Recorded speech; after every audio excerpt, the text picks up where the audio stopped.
네, 안녕하세요. 뉴탐스런 한국사 담당하는 큰별쌤 최태성입니다. 역사는 최태성. 기를 받으세요. 제 기를 받으세요. 네. 자, 이제 여러분들 앞에 이제 경제 파트 문제도 다 풀어보셨고, 이제부터 이제 사회 파트로 들어갈 때 우리 이제 신분제를 공부를 해야 됩니다. 지금은 신분제도에서 우리 살고 있지 않아요. 예. 여러분들이나 저나 다 똑같은 신분이 아니라 똑같은 시민으로서 살아가고 있죠. 그런데 뭐 100년 전만 해도, 한 100여 년 전만 해도, 가보기역 이전만 해도 우리는 몇천 년 동안 그 신분제라고 하는 그 틀 속에서 살아왔죠. 자, 그런데 지금 우리는 그 신분제라는 틀은 없습니다. 네. 이런 것들을 만들기 위해서, 이렇게 지금 현재 어떤 이 모습들을 만들기 위해서 어떤 노력들이 있었을까에 대해서는 한 번쯤 생각해 보시기 바랍니다. 나중에 한 또 1000년 뒤에 또 우리 시대를 뭐라고 평가를 하는지는 모르겠지만 어쨌든 우리 시대도 역시 마찬가지로 좀 더 나은 그러니까 우리의 그 할아버지, 할머니, 아버지, 어머님들께서 바로 지금 이렇게 신분제와 같은 어떤 사회에는 없애주셨잖아요. 그죠? 그랬듯이 우리도 지금 무언가를 해야 되겠습니다. 그래서 우리의 이 땅에서 살게 될 우리의 후손들에게 좀 더 건강한 어떤 그런 사회를 만들어 줄 수 있는데 나는 지금 무엇을 할 것인가를 한번 고민해 볼 수 있는 또 그런 시간이 되었으면 좋겠네요. 네. 우린 지금 이렇게 텍스트적으로 그냥 이제 신분제를 배우겠지만 그 신분제 하에서 참 서러움 많이 받고, 하지만 그게 서러움이라고 하는 것 자체도 인식을 못하는, 제가 앞에 설명드렸잖아요. 만적의 난. 예. 만적은 대단한 사람이다. 왜냐하면 최충원의 노비로서 난을 일으켰다라고 하는 것, 왕후장상의 씨가 따로 있으랴라는 이야기를 할 수 있다는 거는요, 지금이야 할 수 있죠. 아니 뭐 지금 뭐 대통령, 나도 할 수 있지, 뭐 대통령 뭐 꼭 누가 특정인만 해? 지금은 너무 자연스럽게 이야기할 수 있을지 모르겠지만 신분제에서는 사실 그건 불가능한 사유거든요. 네. 그 시대에 왕후장상의 씨가 따로 있으랴라는 이야기를 했다는 것은 대단한 겁니다. 정말 대단한 겁니다. 왜냐하면 그 신분제라고 하는 그 틀이 너무 강했기 때문에 그런 거예요. 자, 그러면 이 고려의 신분제는 과연 어떻게 운영이 되고 있는지 그 내용을 한번 좀 지금부터 살펴보도록 하겠습니다. 먼저 맨 위에 꼭대기층, 맨 위에 꼭대기층에 있는 그 층은 뭐라고 하냐면요, 네, 바로 문벌 귀족층이라고 할게요. 귀족층. 네, 귀족층이 될 수 있겠죠. 자, 이 귀족층들의 그 흐름을 보면요, 여러분들 고려를 세운 사람들이 누군가요? 고려를 세운 사람들이 네, 호족이었습니다. 호족, 그죠? 호족 이후에 이제 기득권이 되면서 문벌 귀족화되었다. 이들은 공음전과 음서를 통해서 자신들의 권력을 공고히했다라고 설명드렸습니다. 그런데 이 문벌 귀족들이 결국은 칼에 맞아 쓰러져요. 그러면 들어온 게 이제 무신정변, 무신정권이었다. 무신정권, 특히 최초원 같은 경우에는 교정도감, 최후의 정방 이런 걸 통해서 엄청난 토지를 소유하면서 권력을 또 강화시켜 나갔다라고 설명드렸습니다. 자, 근데 몽골의 침입에 의해서 무너지지요. 그러면서 들어온 정부, 들어온 세력, 바로 원의 빌부터 성장한 세력이죠. 권문세족입니다. 권문세족, 그죠?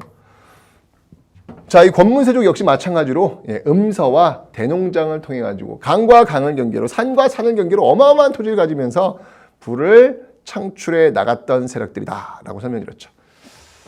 이러면서 이제 고려는 이제 무너져가기 시작을 하는 거예요. 자, 그러면서 그 뒤를 이었던 새로운 역사 주도 세력들이죠. 새로운 나라를 세운 사람들, 바로 신진 사대부들이다. 성리학을 수용했던 이 신진 사대부들에 의해서 이제 조선이라는 나라가 세워지게 될 겁니다. 바로 이제 이러한 꼭대기층, 꼭대기층의 지배층이었던 변천 과정을 지금 여러분들은 기억해 놓으셔야 됩니다. 아주 중요한 그런 부분들이었죠. 자, 그럼 그 밑에 누가 있냔 말이에요. 그 밑에 누가 있냐면요, 바로 중류층이 있습니다. 중류층.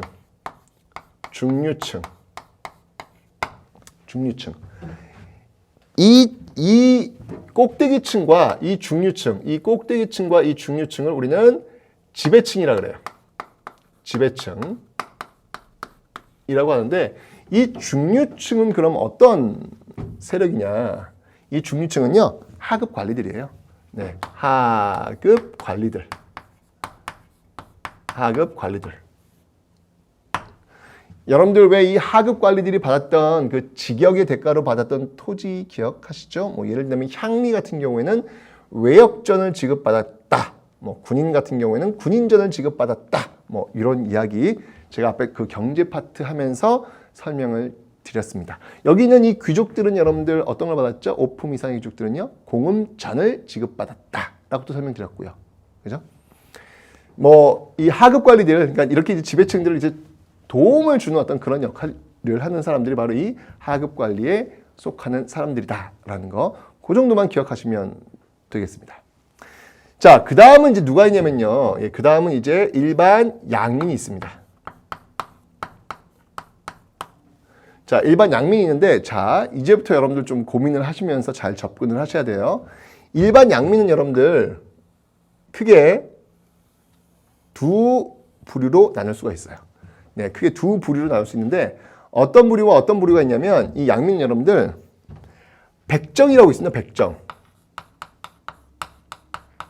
네, 백정이라고 있어요. 자, 이 백정이 누구냐 말이에요.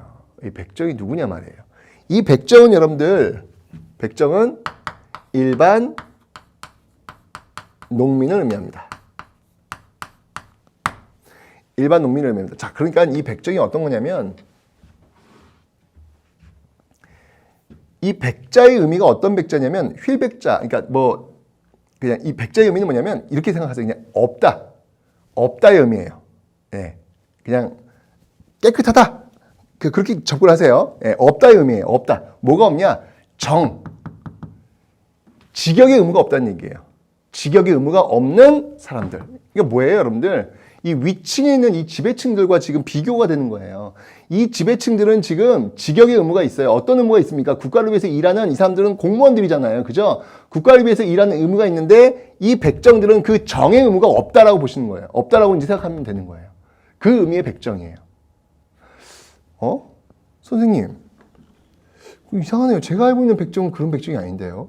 제가 알고 있는 백정은 소도 잡고 돼지도 잡고 뭐 이런 뭐 가죽 이런 뭐 천민, 그 천민을 백정이라고 저는 알고 있는데요. 네, 틀리지 않습니다. 여러분께서 알고 있는 그 백정 틀리지 않아요. 근데 그 백정은 조선시대의 백정을 의미하는 거예요. 조선시대의 백정을 의미하는 거예요. 고려시대 백정은 그렇지 않습니다. 고려시대 백정은 바로 이렇게 이 지배층들처럼 직역의 의무가 없는 의미로서의 정호, 의미가 없는 그런 직역의 의무가 없는 그런 직역의 의무가 없는 정호들로 구성된 사람을 백정이라고 부른 거예요. 백정. 그러니까 일반 농민이에요.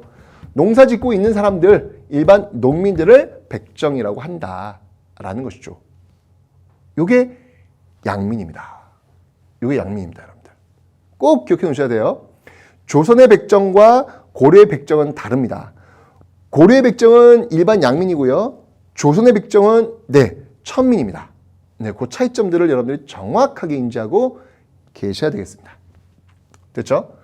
자, 그 다음에 또 뭐가 있냐면 여러분들 향, 부곡, 소민들이 있어요. 향, 부곡, 소민들. 자, 향, 부곡민들은 여러분들 주로 뭘 종사하는 사람들이냐면 이 사람들은 농업에 종사하는 사람들이에요. 농업에 종사하는 사람들이고 이 소민들은요 주로 뭐에 종사하는 사람들이냐면 수공업. 네, 수공업에 종사하는 사람들이에요. 여러분 제가 경제 파트에서 설명할 때도 왜 고려 전기 수공업은 관영 수공업과 소수공업 위주로 운영이 되었다라고 설명드렸잖아요. 그죠? 그걸 지금 보여주고 있는 겁니다. 향부곡 소민들. 거기서 소민들. 자, 그런데 중요한 건 뭐냐면 향부곡 소민들의 신분은 뭐냔 말이에요. 신분은 양민이란 얘기죠. 천민이 아니라 양민이란 말이죠. 네, 여러분 그거 아세요? 저희가 고등학교 다닐 때는요. 향부곡 소민의 신분을 천민으로 배웠어요. 그땐 국사 교과서에 향부곡 소민은 천민이다 라고 해서요. 시험 문제 정말 잘 나왔습니다. 향부곡 소민은 양민이다 라고 하면 시험 문제 틀렸어요. 네, 그런데 지금은 향부곡 소민은 양민으로 규정되어 있죠. 그죠? 그러니까 여러분 역사라고 하는 거는요. 이렇게 바뀔 수 있습니다. 이렇게 다르게 해석될 수는 있습니다.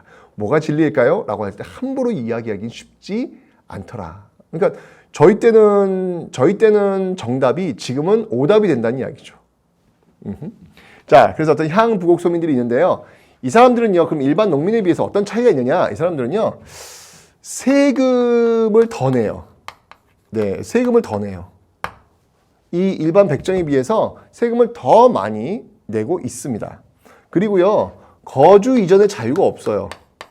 거주 이전의 자유도 없어요. 그러니까 뭐예요? 결론은 일반 백정에 비해서 차별을 받고 있더라.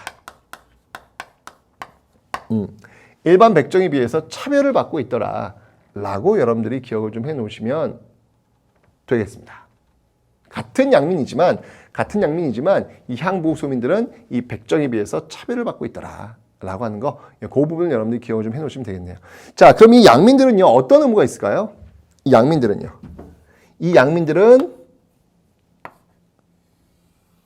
어떤 의무가 있을까요? 그렇죠. 바로 세금 부담의 의무가 있겠죠. 먼저 조세, 그죠? 그 다음이 공납, 그 다음이 역의 의무가 있겠죠. 이 양민들의 의무는요. 조세는 주로 뭘까요? 이 조세는 주로 토지세를 내야 하고, 공납은 뭘까요? 특산물을 내야 하고요. 역에는 노동력을 제공하는 요역과 그 다음에 군대를 가야 됩니다. 군역이 있습니다. 요역과 군역이 있었죠. 예, 바로 이런 조세, 공납, 역의 의무를 담당하고 있는 사람들이 바로 이 양민들이었어요. 여러분들 제가 앞에서 경제 파트 설명드렸죠.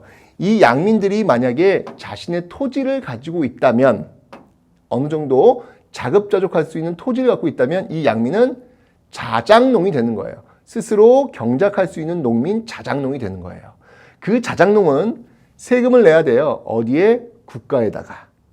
대략 한 10분의 1 정도를 내야 됩니다. 그런데 그 10분의 1을 대신 가져가는 사람들이 있죠. 관리들. 왜요? 이 관리들은 국가를 위해서 일을 해줬기 때문에 농민들이 국가에 내는 세금을 대신 가져가는 거예요. 그 권리를 뭐라고 한다? 수조권이라고 하는 것이죠. 이 양민, 이 백정이 만약에 토지를 가지고 있다. 그 토지의 이름은 뭐예요? 민전이 되는 거죠. 왜냐하면 그 토지의 소유자는 이 백정이니까. 그 민전인 토지에서 나오는 세금을 관리가 가져가면요, 그 제도를 우리는 전식과다라고 하는 겁니다. 민전에서, 백정의 소유지인 이 민전에서 일정량의 세금을 국가에 납부하죠. 그런데 그걸 대신 관리가 가져간다고요. 그 권리를 수조권이라고 한다고요. 그 수조권의 이름을 뭐라고 한다? 전식과라고 한다고요. 다시 한번 제가 경제 파트와 이 사회 파트를 연결해서 설명을 드린 거예요. 이해가 되시죠, 여러분들? 그러니까 민전 위에 과전이 설정이 된 거예요. 민전 위에 소유권을 갖고 있는 백정들이 소유하고 있는, 물론 백정들이 소유할 수도 있고 일반 귀족들이 소유할 수도 있죠. 귀족들이 더 많은 토지를 소유하고 있겠죠. 그죠? 어쨌건 간에 귀족이 소유했건 일반 백정이 소유했건 이 토지의 이름을 뭐라면 그 소유지를 우리는 민전이라고 하는 거예요. 그 민전 위에 전식과가 설정되는 거고, 그 민전 위에 공음전이 설정되는 거고, 그 민전 위에 구분전이 설정되는 거고, 그 민전 위에 외역전이 설정되는 거예요. 민전, 모든 토지의 민전 속에 그런 토지들이 설정이 되고 있다. 그 위에 이 민전은 소유권 기반이고 거기 위에 설정되는 토지의 이름들은 다 수조권을 기반으로 한 제도들이다 라고 하는 거, 그것만 이해하시면 되는 거예요. 어렵지 않죠, 여러분들? 네. 고대 여러분들 노급과 관료전도 역시 마찬가지였어요. 노급과 관료전도. 자, 그래서 이 양민들은요, 이 조세, 공납, 역의 의무가 있어요. 그러니까 이 양민들이 무너지면 어떻게 되는 거야? 이 사람들이 세금을 내가지고 이 사람들이 국가 운영하는 어떤 중요한 역할을 하는 거예요. 그런데 이 사람들이 무너진다. 막 양민들이 그냥 도저히 못 살겠다, 떠난다, 이제 이래버리면 그 나라는 오래 못 가는 거죠. 그러니까 끊임없이 이 지배층들은 이 양민들이 안정을 누릴 수 있도록 하기 위한 정책을 펼쳐나가야 되는 거예요. 펼쳐나가야 되는 거예요. 예, 그런 것들은 이제 어떤 제도들이 있는지는 제가 이제 설명을 좀 드리도록 하겠습니다. 이 양민들은 여러분들 그럴 수 있어요. 어떨 수 있냐면 양민들은 말이죠. 신분 상승이 가능하냐? 신분 상승이 가능하냐? 네. 신분 상승도 가능합니다. 이렇게 점프하거나 이렇게 점프할 수가 있어요. 네. 그것도 가능합니다. 뭘 통해서 여러분들? 과거를 통해서. 과거라든지 그 다음에 전쟁이 많잖아요. 네, 고려는 전쟁이 많습니다. 10세기, 11세기는 거란족이 쳐들어오고요. 12세기는 여진족이 쳐들어오고요. 13세기는 몽골이 쳐들어오고 14세기는 홍건족과 왜구가 쳐들어옵니다. 그죠? 끊임없는 전쟁 속에서 분명히 영웅은 등장할 겁니다. 누군가 전과를 세울 겁니다. 누군가 전공을 세울 겁니다. 그 전공에 의해서 관직에 올라갈 수도 있습니다. 네, 과거라든지 전공을 세워가지고 전투에 나간 그 공을 세워가지고 이렇게 신분 상승도 가능해요. 그러니까 여러분들 상대적으로 고대 시대에 비해서 삼국시대, 남북국시대, 특히 신라를 보면 여러분 골품제, 폐쇄적 신분사회가 있잖아요. 그죠? 아무리 능력이 뛰어나도 아무리 뭐 전공을 세워도 절대로 진골 귀족에 올라갈 수는 없었어요. 그런데 고려시대는 가능했습니다. 그러니까 그만큼 좀 고대에 비해서는 좀 더 상대적으로 열려있는 사회가 바로 이 고려였다라고 하는 부분 여러분들 꼭 기억을 좀 해놓으시면 되겠네요. 됐죠? 자, 그래서 요런 부분들, 양민들 특징 잘 기억해 놓으시면 되겠습니다. 자, 양민만 있느냐? 아닙니다. 여러분들 또 그 밑에 층이 있죠. 자, 그 밑에 층으로서 누가 있냐면 천민이 있습니다. 천민이 있습니다. 아하. 그러니까 이제 여러분들 이제 나오네요. 신분층이. 어떻게 나오고 있어요, 지금요? 네. 귀족층 맨 위에 지배층이 되는 것이죠. 그 다음에 중류층 하급 관리로서 이 지배층들을 귀족들을 좀 도와주는 어떤 그런 역할들. 그 다음이 양민들이 있고요. 그리고 이제 천민들. 이러한 네 개의 어떤 신분 구조로 지금 이루어지고 있네요. 그리고 이 양민들과 천민들을 합쳐서 우리는 피지배층이다. 네, 피지배층이다 라고 이야기를 하고 있는 겁니다. 요 구분 이해하셨죠, 여러분들? 네. 자, 그럼 이제 천민 볼 텐데요. 이 천민 중에서 대다수는 누구냐? 이 천민 중에 대다수는 여러분들 농민들이에요. 아니, 노비들이에요, 노비들. 자, 그럼 이 노비가 누군지 한번 볼게요. 비가 대다수다라고 설명드렸는데 이 노는 누구냐면요. 노는 남자예요, 남자. 남자 종이에요. 비는 누구냐면 여자 종이에요. 네. 합쳐서 노비라고 부르는 겁니다. 합쳐서 노비라고 부르는 거예요. 자, 그러면 노가 비쌀까요? 비가 비쌀까요? 네. 훨씬 가수 비가 비싸겠죠. 죄송합니다. 어쩔 줄 모르고 있습니다. 아, 썰렁했죠, 여러분들? 자, 이 비가 훨씬 더 비싸요. 왜일까요? 네. 여자는 아기를 생산할 수 있잖아요. 그죠? 만약에 이 비가 아기를 생산했어요. 그럼 그 비는 누구의 소유가 될까요? 그 아기는 누구의 소유가 될까요? 그 아기는 네, 바로 이 비를 소유하고 있는 그 주인의 소유가 되는 거예요. 그러니까 예를 들면 주인이 말이죠. 여기는 A란 주인이 있고 여기는 그러니까 예를 들면 한번 해볼까? 자, 봐. 자, 이 노의 주인은 A야. 노의 주인은 A고 그 다음에 이 B의 주인은 B야. 라고 했을 때 이 둘 사이에서 결혼을 했단 말이에요. 그래서 자식이 나왔어. 그럼 이 자식은 누구의 소유가 되는 걸까요? A의 소유가 되는 걸까요? B의 소유가 되는 걸까요? 네. 이 자식은 이거 좀 이상하네요. 그렇죠? 이 자식은 이쪽 소유가 되는 거예요. 네. 이쪽 소유가 되는 거예요. 그러니까 당연히 B가 비싸죠. 여러분들 근데 이거는요. 지금도 혹시 그 네. 애완동물을 파는 곳에 가시면 여러분들 특히 강아지, 예쁜 강아지 많잖아요. 그죠? 자, 거기서 수컷이 비쌀까요? 암컷이 비쌀까요? 암컷이 비싸죠. 똑같은 거예요. 그러니까 이 당시 이 노비라고 하는 존재는 뭐냐면 말하는 그냥 도구 이렇게 보시면 되는 거예요. 사람이 아니에요. 그냥 돈 주고 사고 파는 그런 도구에 불과한 거죠. 다만 그 도구가 말을 해요. 좀 편한 거예요. 뭘 일시키기가 좋은 거예요. 그 정도 수준이었다라는 것이죠. 그러니까 얼마나 가슴 아픈 게 사람을 이렇게 돈 주고 사고 파는 어떤 그런 모습들, 그죠? 네. 근데 뭐 사실은 뭐 지금도 여러분들 어떤 그 사람의 노동력이라고 하는 거, 그 노동력이라고 하는 것들을 자꾸 이렇게 상품화 시켜서 이렇게 저는 가끔 내 상품 가치는 얼마냐라고 이야기할 때마다 물론 이렇게 틀린 말은 아닌데 그래도 왠지 좀 이렇게 좀 뭐랄까 좀 거북하다는 느낌이 들어요. 그냥 사람을 자꾸 이렇게 물건이라고 하는 그 개념으로 이해를 하는 어떤 느낌이 들어서 조금 그런 얘기를 들을 때마다 좀 그렇더라고요. 예. 그러니까 지금 이 당시 고려 시대 때도 이 노비를 이렇게 사람 취급하지 않고 이렇게 사고 파는 어떤 그런 모습들이 보이지 않았습니까? 그런 어떤 것들을 비판을 하면서 지금 현재 우리도 한번 좀 둘러봤으면 좋겠다라고 하는 것이죠. 예.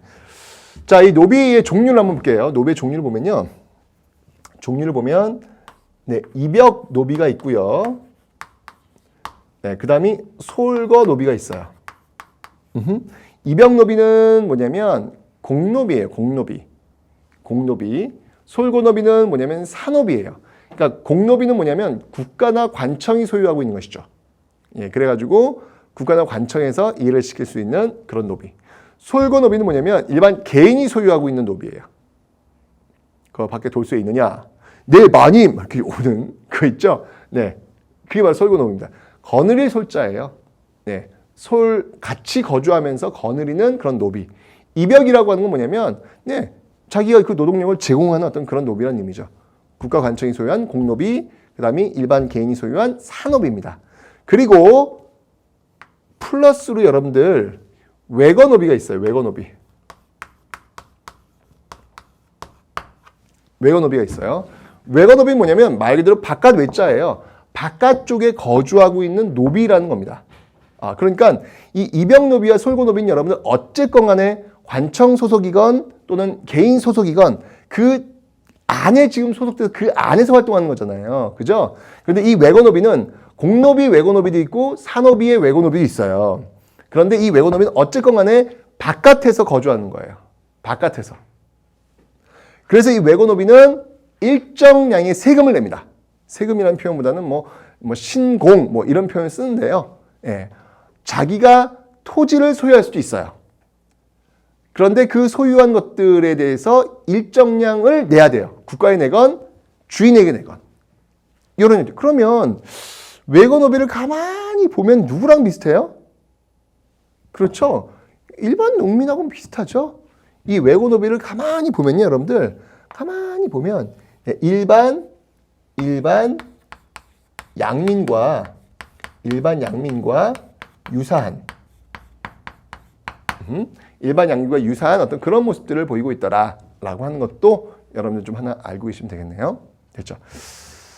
자, 이 노비는요, 어떤 그 법에 의해 규정을 받냐면 일천직천법에 의해 규정을 받습니다. 일천직천법. 일천직천이라고 하는 건 뭐냐면 한쪽이 천하면 그 자식은 천민이 되는 거예요. 무슨 말이냐면 자, 아빠가 지금 노가 아니라 아빠는 양민이야. 아빠는 양민인데 이 양민이 결혼을 누구랑 했냐면 비랑 결혼을 했어요. 예, 여자 종과 양민이 결혼을 한 거야. 자, 거기서 아기가 태어났어요. 그 아기의 신분은 무엇일까요? 아빠는 양민이고 엄마는 천민이야. 그 자식은 신분이 무엇일까요? 일천직천법에 의해서 그 자식은 천민이 되는 거예요.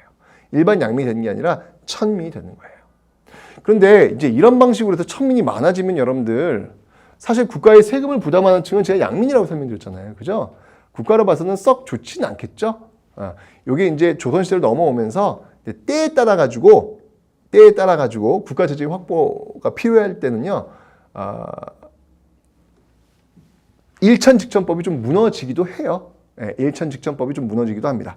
그건 나중에 제가 조선시대 가면 다시 한번 설명드릴 기회가 있을 겁니다. 어쨌든 이 시대는요, 일반적으로 일천직천, 한쪽이 천민이면 그 자식은 무조건 천민이에요. 예, 이런 어떤 그 법들이 적용되고 있었더라라고 하는 것들을 여러분들 좀 기억을 해 놓으시면 되겠습니다. 됐죠? 자, 이렇게 해서 여러분들 고려의 신분제도를 한번 살펴봤습니다. 귀족, 중류층, 양민, 천민. 이 모습은 여러분들 조선시대도요, 유사하게 갑니다. 양반, 중인층, 상민, 천민. 예, 이렇게 네 단계로 나눠져 가지고 비슷하게 가는 모습들을 여러분들 확인하시게 될 겁니다. 됐죠? 자, 이제 고려의 어떤 생활 모습을 한번 좀 살펴보도록 하겠습니다. 자, 먼저 이 농민 조직을 한번 살펴볼게요. 자, 이 농민 조직은 뭐가 있냐면요. 향도라고 있습니다. 향도. 향도. 자, 이 향도가 과연 어떤 조직일까? 향도. 자, 이 향도는 여러분들 이렇게 볼게요. 시기를 좀 나누어서 접근을 좀 해봐야 될 것 같아요. 네, 고려 전기와 고려 후기로 나누어서 한번 좀 봐야 되는데요. 이 향도는 여러분들 고려 후기까지 가는 게 아니고요. 조선시대까지도 이어집니다. 제가 그래서 화살표를 좀 만들어 놓은 거예요. 예, 조선시대까지 이어지는데 고려 전기의 향도는요. 고려 전기의 향도는 불교 조직이었어요. 불교 조직. 네, 바로 불교 조직이었다라는 거. 불교 조직으로서 매향 행위를 하는, 매향 활동을 하는 불교 조직이었어요. 자, 그럼 매향이 뭐냐 이거죠, 매향. 매향은 뭐냐면요, 여러분들 향나무 있죠? 향나무를 온 마을 사람들이, 그 향리까지 포함해가지고요. 일반 농민만 참여한 게 아니고요. 향리도 포함해요. 포함해가지고 온 마을 사람이 다 참여해가지고 그 향나무를 이 바다 어딘가에다가 묻는 겁니다. 그럼요, 그 향나무가 언젠가는 떠오른대요. 쫙 떠오른대요. 떠오르면 그때 미륵이, 여러분들 그 미륵불은요, 제가 그 부처님들은 여러 가지 역할이 있다고 설명드렸잖아요. 미륵불은 미래불이에요. 미래의 중생을 구원하기 위해서 오는 부처입니다. 그 미륵불이 올 때 그 묻어뒀던 그 나무가 떠오른다. 이제 그걸 염원하기 위해서 이런 매향 활동을 하는 그런 불교 조직이었는데요. 이런 걸 하기 위해서 그 온 마을 사람들이 조직되어 가지고 활동했던 게 바로 향도라고 하는 거예요. 그런데 이제 이렇게 만들었던 이 조직이 시간이 흘러가면서 이제 후기로 가면요. 마을 공동체 조직으로 서서히 바뀌어 나가는 그런 모습들을 여러분들이 확인하실 수가 있을 겁니다. 됐죠? 그래서 이렇게 고려 전기와 후기의 어떤 향도의 어떤 변화를 일단 여러분들이 이해하시면 되겠고요. 자, 그 다음에 이제 사회제도를 한번 보도록 하겠습니다. 사회제도.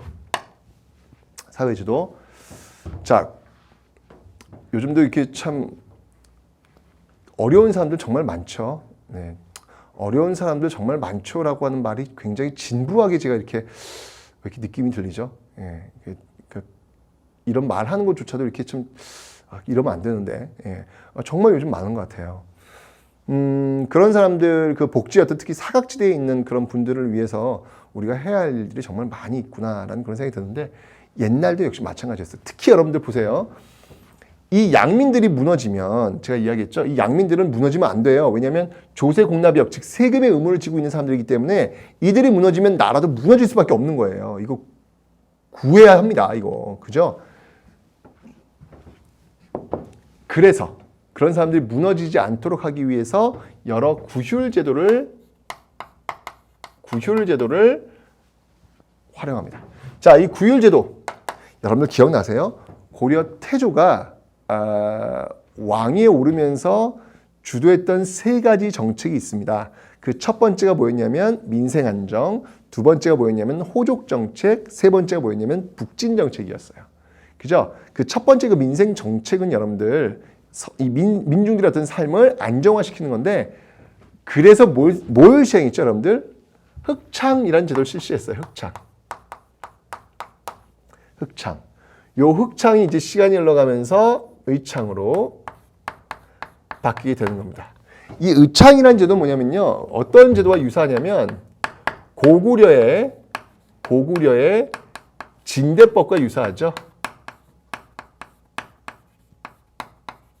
네, 고구려의 진대법과 유사한 바로 춘대 추납제도예요. 춘대 추납제도. 봄에 곡식을 빌려줬다가 가을에 갚도록 하는 거. 왜냐면 봄이 좀 힘들거든요. 가을에 곡식을 확보를 하는데 이게 봄이 되면 똑 떨어져요. 예, 아직 생산량이 그렇게 발전된 사회가 아니기 때문에 아주 풍부한 이 결과물을 갖고 있지 못하거든요. 이게 겨우내 버티는 거죠. 그러다가 봄이 되면 똑 떨어져요. 제일 힘들 때죠. 예, 그때 이제 국가에서 푸는 거예요. 곡물을 풀었다가 가을에 그걸 다시 갚도록 하는 그런 춘대 추납제도인데 이게 이제 고구려 진대법, 고국천왕, 을파소 이런 인물들에 의해서 시행이 되었는데 이런 어떤 그 전통을 지금 흑창과 의창이 지금 계승하고 있더라라는 이야기죠. 기억해 놓으시면 되고요. 그 다음에 또 이런 것도 있어요, 여러분들. 제위보라는 게 있어요. 제위보. 특히 보라고 하는 게는요, 보. 이 보라고 하는 것은 뭐 이 제위보만 있는 게 아니에요. 또 다른 그 보들도 많이 있는데, 여러분들 그 왜 기금을 조성해요. 기금을 조성한 다음에 그 기금에서 나오는 그 이자를 가지고 이 빈민들을 구휼하는 제도.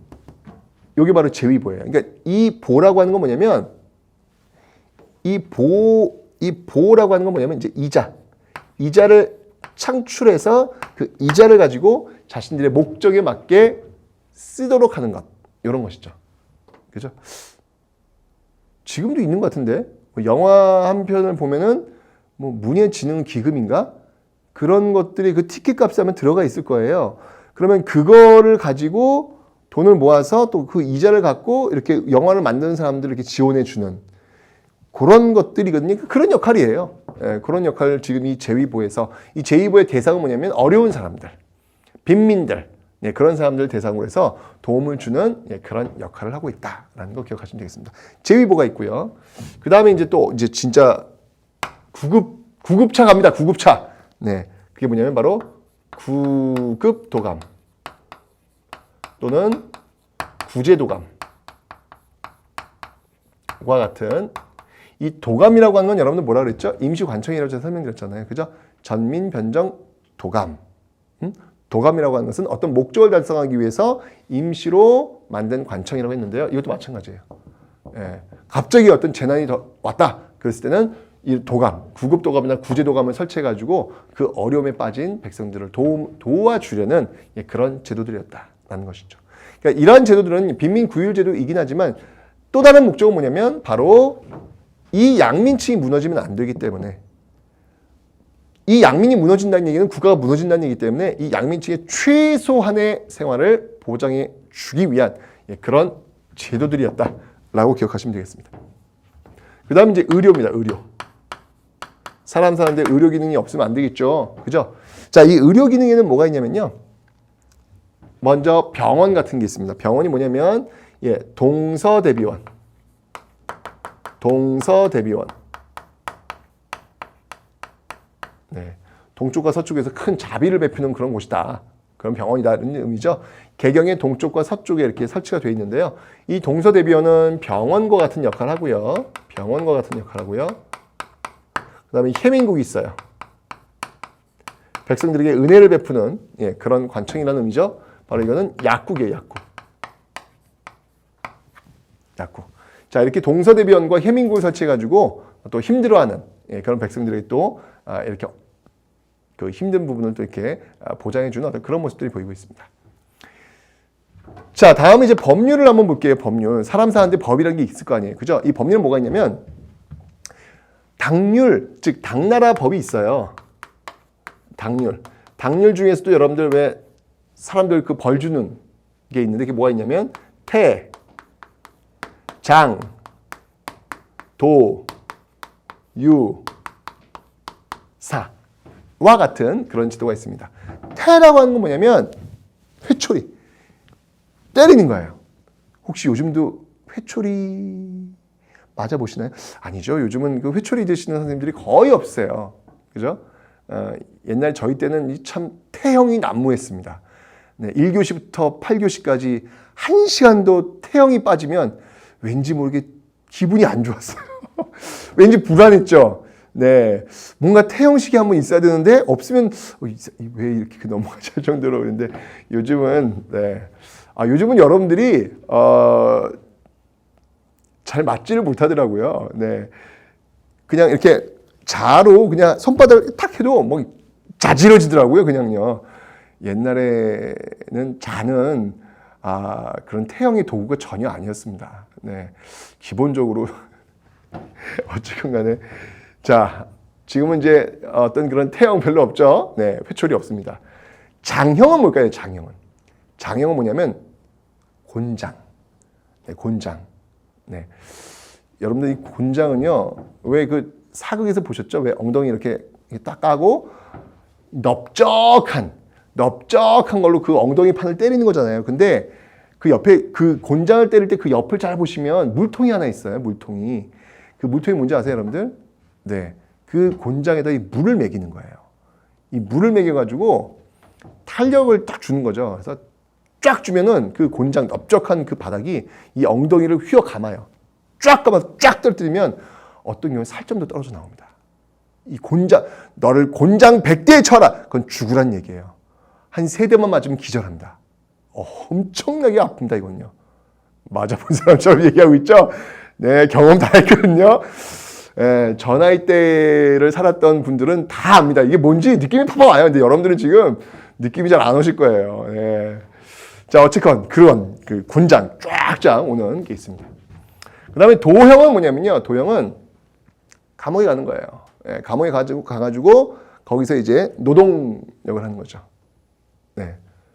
뭐 요즘 뭐 황제 노역도 있다면서요? 네. 어쨌건 감옥에 가서 이게 노동력을 제공하는 겁니다. 그 다음에 유형은 뭐냐면요. 유형은 유배 보내는 거예요. 유배 보내는 거. 사는 뭐냐면 사형이죠. 그죠? 자, 요런 거 태장, 도유, 사. 뭐 요런 것들은 이제 이 당률에서는 이제 형벌 그 조에 들어가고 있거든요. 이제 요런 어떤 당률, 요런 류의 어떤 당률들이 이제 있긴 있어요. 있는데 일반적으로는 어떤 법을 주로 사용하냐면 주로 관습법을 주로 사용했어요. 네. 주로 관습법. 이제까지 전해져 내려오는 어떤 그들만의 어떤 약속이 있잖아요. 그 약속대로. 근데 그 약속이 좀 더 무서워요. 네. 좀 봐주 그런 거 없습니다. 아주 상상을 초월하는 그런 벌들이 관습법이 정말 무서운 벌들이 많아요. 네. 무섭습니다. 관습법. 그래서 이런 어떤 그 법률 형태가 있었다라는 거 기억하시면 되고요. 그러니까 이런 법률을 보면 상당히 지금 현대로 오면서 굉장히 많이 개선이 된 거죠. 그죠? 인권이라고 하는 측면이 들어오면서부터 이런 것들이 많이 개선되는 그런 모습들을 보이고 있다라는 거 기억하시면 되겠습니다. 되죠? 자, 가족제도입니다. 자, 이제 요게 아주 중요하죠. 이 가족제도가요. 시험에 정말 잘 나오는 건데요. 이 여성을 한번 좀 봐야 될 것 같아요. 이 여성. 이 여성들의 말이죠. 여성의 가정 내 지위. 여성의 가정 내 지위가 상당히 높아요. 네.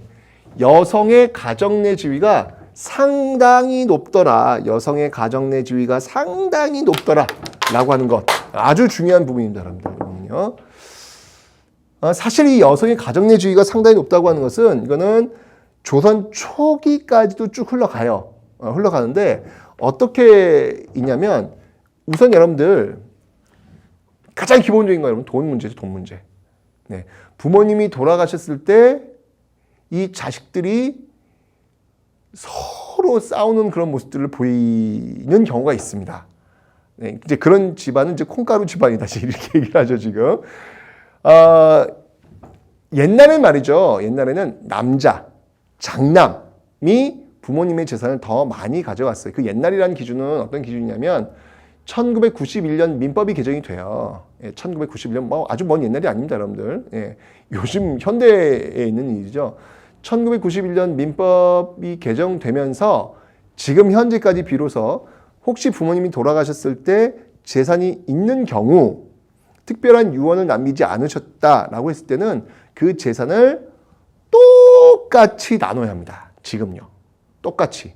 혹시 나중에 오빠가 또는 누나가 너는 나보다 동생이니까 너는 3분의 1, 나는 3분의 2 이러면 네, 아니지 법에는 민법에는 아닌데 똑같이 나눠야지 왜 그러지? 라고 하면서 이제 그때부터 싸움이 시작되는 거죠. 이제 그때부터는 정말 가슴 아픈 일들이 이제 벌어지는 겁니다. 이제 그때부터는요. 그죠? 근데 그 1991년 그 민법 개정되면서 이제 그렇게 똑같이 나눠줘야 되는데 그 이전에는요. 장남이 좀 더 많이 가져갈 수가 있었어요. 이제 그런 것들은 바로 조선 후기의 어떤 가부장적인 어떤 그런 문화가 연결이 되면서부터 나오는 건데 그게 전통은 아니었다는 얘기죠. 왜냐하면 고려시대를 보면요. 고려시대를 보면은 균분상속이 이루어지고 있습니다. 균분상속. 똑같이 나눠줍니다. 네, 균분상속. 똑같이 재산을 나누는 그런 모습들. 그 다음에 여러분들 제사도요. 윤행봉사라 그래가지고 윤행봉사. 아들, 딸이 돌아가면서 제사를 지내기도 했어요. 아들, 딸이 돌아가면서. 이건 오히려 지금은 그래도 제사는 아들이 지내는 것, 장남이 지내는 것, 아직까지도 이건 굉장히 조선 후기적인 어떤 그런 모습들이 지금도 많이 남아 있어요. 그죠? 딸이 제사를 지낸다면 왠지 모르게 그건 조금 더 고개를 갸우뚱하는 그런 모습들이 아직까지는 있잖아요. 근데 그것도 여러분들 발상의 전환이 필요할 수 있다는 이야기예요. 할 수 있다는 얘기예요. 왜냐면 그리고 왔어요. 고려시대는요. 네. 그러니까 그래도 제사는 남자 장남이 지내야지. 이거 우리 전통인데 그렇게는 이야기하기 쉽지 않다는 거죠. 그렇게는. 네. 그거는 어느 특정한 시기의 어떤 풍습이 현재까지 전해져 올 뿐이지 그게 우리의 전통이야. 이렇게는 이야기할 수 없다는 얘기예요. 왜냐하면 고려시대와 조선 초기까지는 고려시대와 조선 초기까지는 이런 윤행봉사, 균분상속 이런 것들이 계속 이루어지고 있었기 때문에 그렇습니다. 그죠? 자, 그 다음에 그 여성의 재가 결혼을 한 번 더 하는 거죠. 이 여성의 재가가 그게 그렇게 욕먹는 그런 게 아니었어요. 요즘은 왜 그 돌싱녀? 돌아온 싱글녀? 이런 것들이 있더라고요, 보니까요. 그게 그런 이렇게 돌싱녀들 또는 돌싱남들끼리 이렇게 이렇게 서로 짝지어주는 어떤 그런 프로그램도 있고, 그게 욕먹는 그런 게 아니거든요, 지금은요. 고려시대도 그랬다는 얘기예요. 그래서 이 재가를 해가지고 말이죠, 낳은 자식들 있잖아요.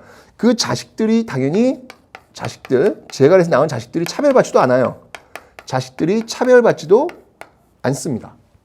근데 이 조선시대로 오면 여러분들, 특히 이제 조선 중기 이후부터는 이 재가가 이게 현실적으로 힘들어요. 굉장히 힘들고,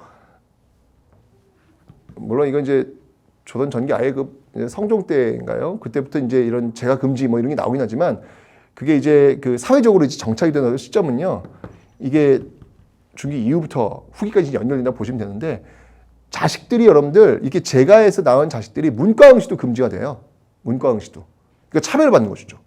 그러니까 어느 엄마가 나 좀 좋자고 결혼을 해가지고 자식을 낳아서 그 자식이 차별받는 걸 하겠습니까? 쉽지가 않겠죠. 그러니까 못하도록 막기 위한 장치를 해요.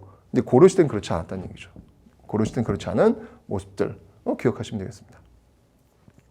그 다음에 여러분들 그 음서 있죠? 음서. 이 음서도요. 외가 또는 사위들의 음서 있죠? 이 음서도 가능해요. 네.